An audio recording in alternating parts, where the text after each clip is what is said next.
Hello. In this video, we're going to continue studying polynomial long division, or synthetic division, but we're going to add a twist.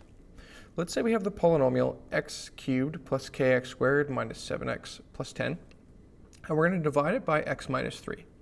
Now, normally, we'd want to find the remainder and the quotient, but in this case, I'm going to tell you the remainder is 7. It's like I've already done the synthetic division. Your job is to go backwards and determine the value of k that would give that remainder of 7. So go ahead and pause the video and see if you can come up with any ideas. All right, so one approach is to go ahead and do the synthetic division. So we have 1k minus 7 and 10, and a 3 over here. And so 1 comes down and just gives us 1. 1 times 3 is 3. Now k plus 3 is literally k plus 3. 3 times k plus 3 will be 3k plus 9. This will give us 3k plus 2, 9k plus 6, and that'll be 9k plus 16. Now, we're told 9k plus 16, that's our remainder. Apparently, that's supposed to equal 7. So let's set that equal to 7, and we get 9k plus 16 equals 7. Subtract 16 from both sides. 9k equals negative 9. Divide by 9, and k equals negative 1. We can go ahead and check that this is indeed correct by now plugging it in. 1, negative 1, negative 7, 10, and doing the synthetic again. So this time we get 1, 3, 2, 6,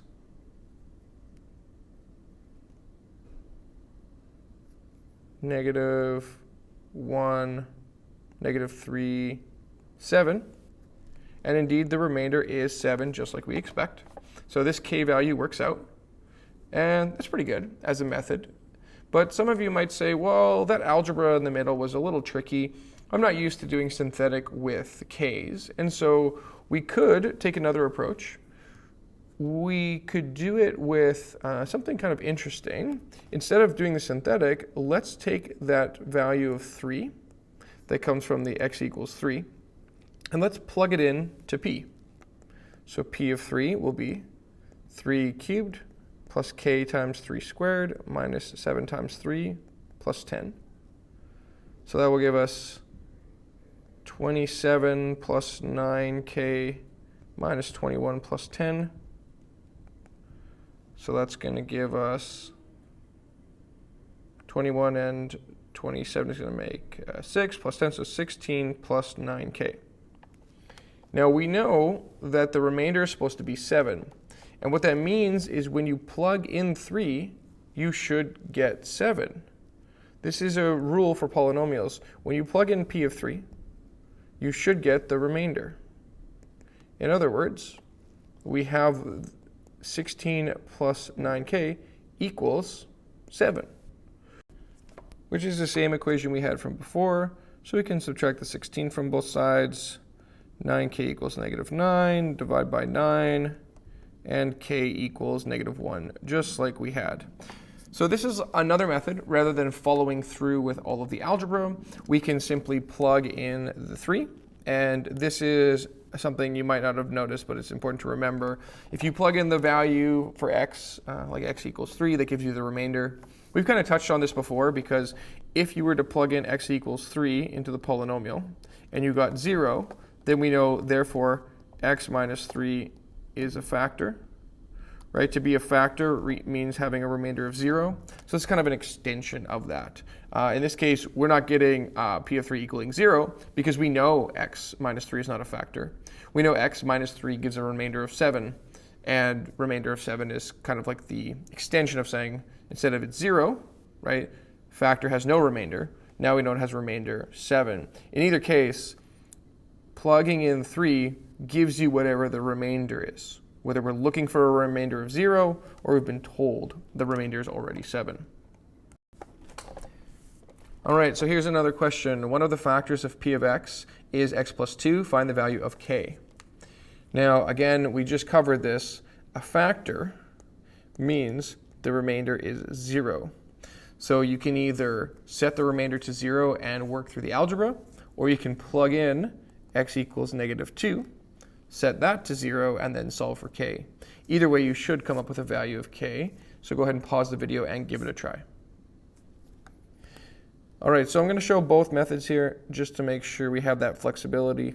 Let's do 2, -k, -21, -2, and 8k. We're using -2.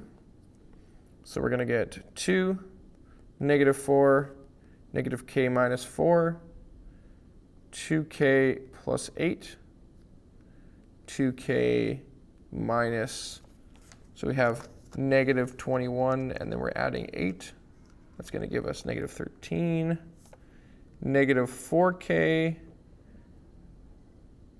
plus 26. Maybe we need to move this over just a little bit, getting a little cramped here. Okay. So this is going to give us -4k plus 24, 8k minus 48. So if we add this down, we get 16k minus 48, and that should equal 0. So now we go 16k equals 48, divide by 16, and k equals 3. All right, doing it the other way, we take p of -2, and we know automatically that will be 0. So it's going to give us 2 times -2 to the 4, minus k times -2 to the 3, minus 21 -2 squared, minus 2 times -2, plus 8k. That should be 0. So 2 to the -4 is going to be 16 times another 2 is 32. This will be plus 8k. 2 squared is 4. So 4 times 21, -84. Plus 4 plus 8k equals 0.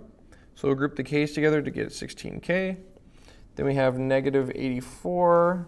So 32 minus 84 plus 4 will be -48. And we're back to where we were before. Move the 48 over, divide by 16, k equals 3. So we get the same answer.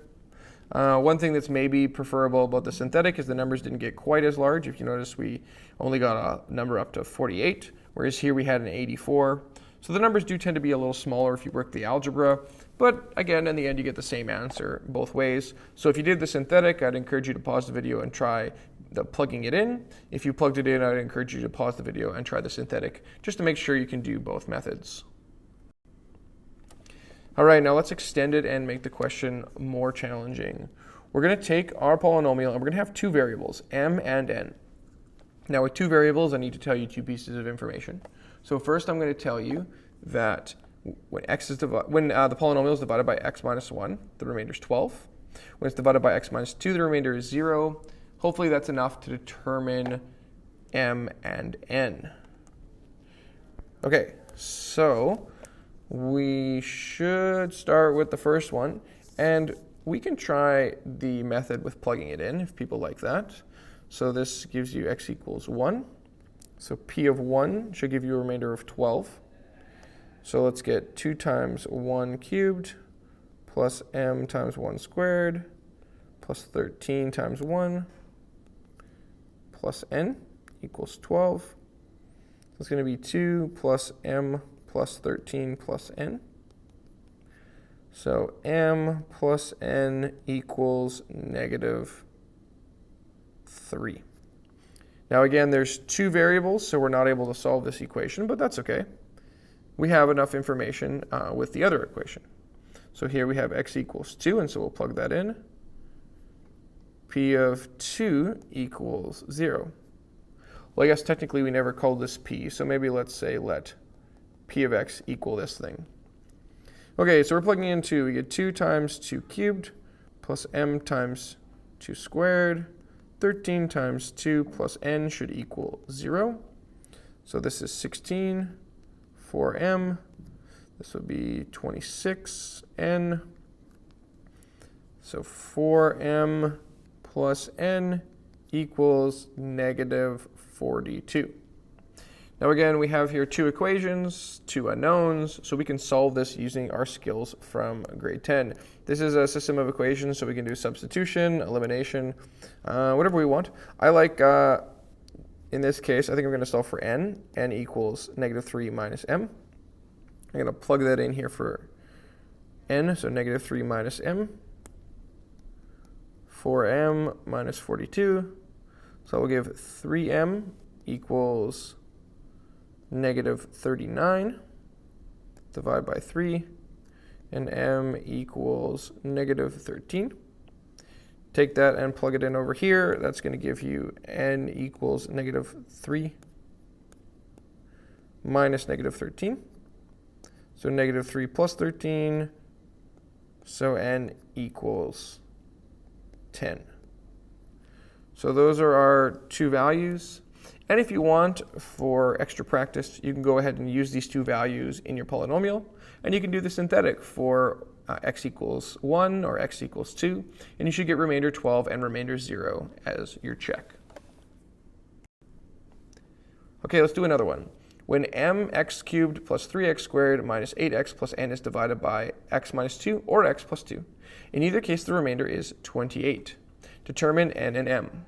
So again, I've given you two pieces of information with two letters. Go ahead and pause the video and see what you come up with.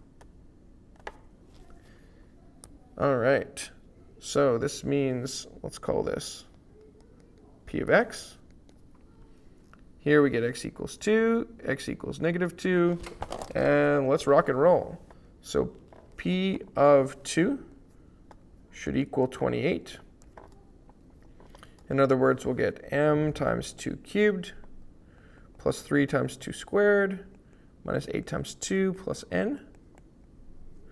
So that's going to be 8m plus 12 minus 16 plus n.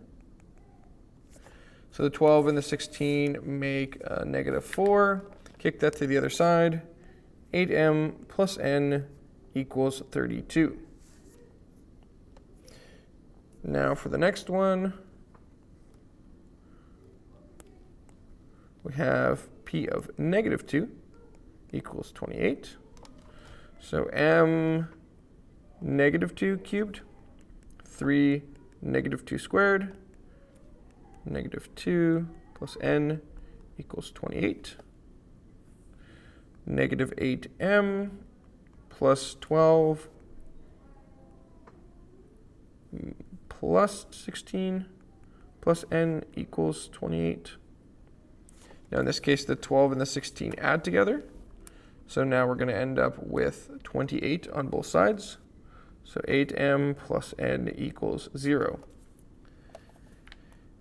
All right, so again, we could do substitution because we have one of the letters available, or we could do the one where we add the equations together. I'm going to go ahead and try that. So I'm going to take this equation, I'm going to add it over here. So we're going to get 8m plus n equals 32, and I'm going to add these equations together. It's going to give me 0m, so that's just gone. 2n equals 32. Now I can divide by 2, so n equals 16. And then from here, we can plug this back into either equation. It might be easiest to use maybe this equation right here. So now I'm going to get negative 8m plus 16 equals 0. 8m equals 16, m equals 2. So I have my m, I have my n, and you can go ahead and check those in the polynomial and make sure the long division or synthetic division gives you the proper remainders. But again, we should be good to go here with this method. Now, you definitely can do the algebra on these like this. You could do the algebra by the synthetic. I tend to find this a little bit easier when you have two variables, but again, both methods are all right. Let's go ahead and take some notes on this. So we are primarily working here with, again, polynomial division. And in particular, we're working with synthetic. And probably the big takeaway here is that if p of 3 equals 7. What that means is that x minus 3 gives remainder of 7. Or, if p of negative 2 is equal to 0, what that means is that x plus 2 is a factor, i.e. remainder 0. So we can convert between these two forms, either saying something about the remainder or saying something about p of 3. Either saying something about the remainder, aka factor, or saying again something about p of negative 2. You can transfer between either form depending on what you need for your situation. So let's go ahead and try a quick example. Let's do 2x cubed minus kx plus 8. We'll divide it by x plus 2. And I'll tell you that the remainder is 0. So go ahead and solve for k. Solve for k. All right, so hopefully you gave that a try. In this case, we're going to go ahead and plug in x equals negative 2. So that's going to give us 2 times negative 2 cubed minus k times negative 2 plus 8 should equal 0. That's going to be negative 16 plus 2k plus 8 equals 0. So 2k equals 8 and k equals 4. And again, it's nice to have that check. So we have 2, 0. It's negative k, so negative 4 and 8. And then we divide it by x plus 2, so we put a negative 2 here. 2, negative 4, 0, oh sorry, negative 4, 8, 4, negative 8, 0. So it definitely checks out. We get a remainder of 0, which means it's a factor, which is just like we expected.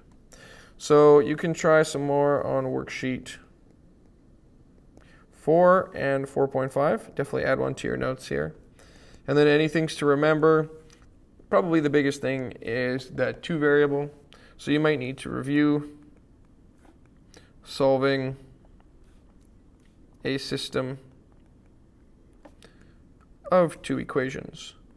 This is a skill you might not have used since grade 10, and it does come up sometimes in grade 12. We build off of those previous skills, so you might need to just review just a couple examples of how to solve a system of 2 equations. All right, hopefully you enjoyed this video, and as always, thanks for watching.